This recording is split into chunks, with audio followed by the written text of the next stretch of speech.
requirement that federal workers return to full-time in-person work immediately.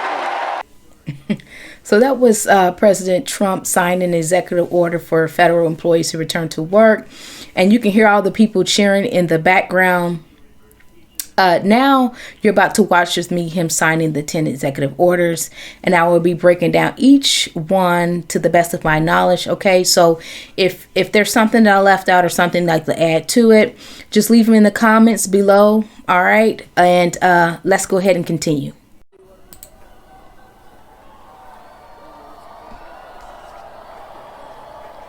You have that other one to sign? You have the other one to sign? We don't have it over here yet, sir. We'll have it for you back here.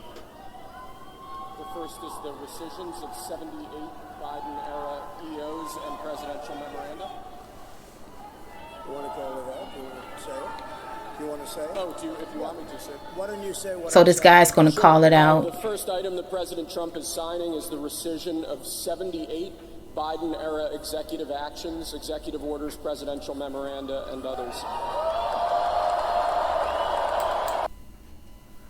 All right, so the rescission 78 era executive. So Biden put this era or this order in place in 2022, basically to bring hostages and wrongfully detained U.S. state nationals home. So when Trump is reversing or canceling this executive order, it would mean a couple things. He's wanting to free up, resources that could go to or better be utilized in more serious issues, I guess. In addition to him removing it, the order may be more room for like flexibility, kind of case by case thing. And it will also prevent like these political interest type things. What am I trying to say? What are the words? Basically, the U.S. government might prioritize political goals like gaining favors from certain countries that might use detainees as leverage,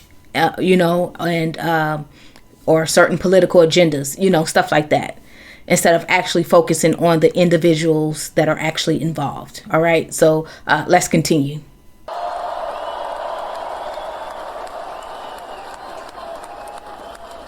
Thank you, sir.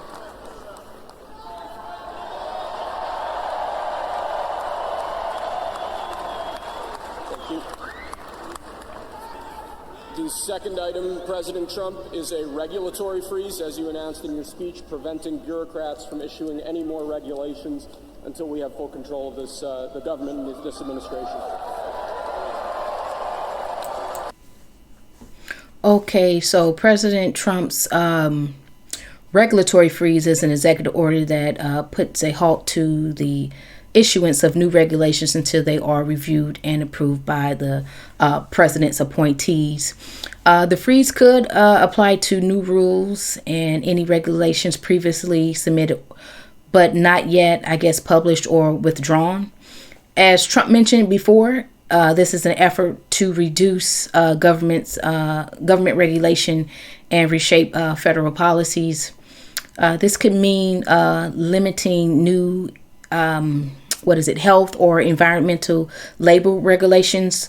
The freeze regulations are part of Trump's strategy to reduce government intervention by cutting regulations. So the goal is to make the federal government leaner, less involved, and more focused on private sector growth. So you might be thinking, like, what is private sector growth? What does that mean? Basically, development of businesses and industries that are not controlled by the government, such as corporations, startups, or other for-profit organizations. I have a quick question for those of you. Any of you that are like me, that are business owners, what are your thoughts about this? Leave them in the comments below, okay? So when the government focus on private sector growth, it typically involves policies that, encourage entrepreneurship. This can include things like lowering taxes, reducing regulations, and I would think encouraging, some type of healthy competition. It may also provide incentives for businesses to invest and hire more workers and expand to new markets. So let's go ahead and continue.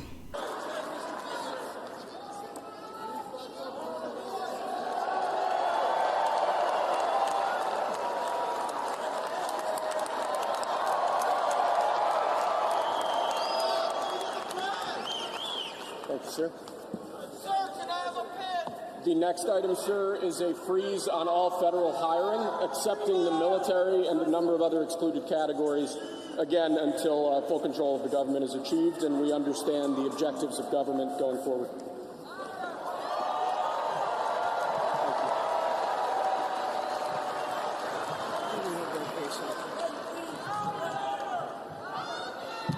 Could you imagine Biden doing this? I don't think so.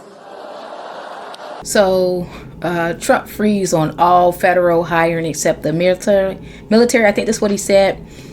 I believe that's what he said. But so Trump did a 90-day freeze on hiring. Sorry. He did a 90-day freeze on hiring of federal civilian employees across the executive branch. The freeze prohibits the filling of, vacant positions and the creation of new ones with certain exceptions now. But this does not affect military personnel who are exempt from the hiring freeze. So the exemptions will be positions that are seen as essential, like national security or public safety. Certain positions within the government to meet, government's legal obligations, so to speak. So this goes back to Trump's aiming to reduce the size of the government. So this is the last one that I am going to break down for you guys step by step. But Trump's executive orders, or the summary of kind of Trump's executive orders that he signed. But I want to leave you with this first. So Trump revoked 78 of former President Biden's executive orders, replacing them. He also, the big one, which was the immigration, he suspended entry along the U.S. border, or U.S. Mexican border. He declared a state of emergency to construct the border wall. He also, ending birthright citizenship for children of undocumented immigrants. What else? He did, ended diversity, equity, and inclusion, the DEI programs. Also, he recognizing that there's only two genders, male and female, dismantling civil rights protections for transgender individuals. And he withdrew from Paris Agreement. He suspended wind farm leases as well. So let me know what you guys think in the comments below about everything that I talked about. Make sure you like this video, share this video. If you like to see videos like this where I break them down step by step, let the algorithm know by liking this video and sharing it. And it also encourages me to do more videos like this for you. And also don't forget to subscribe to the channel. And I will see you all in another video. Take care.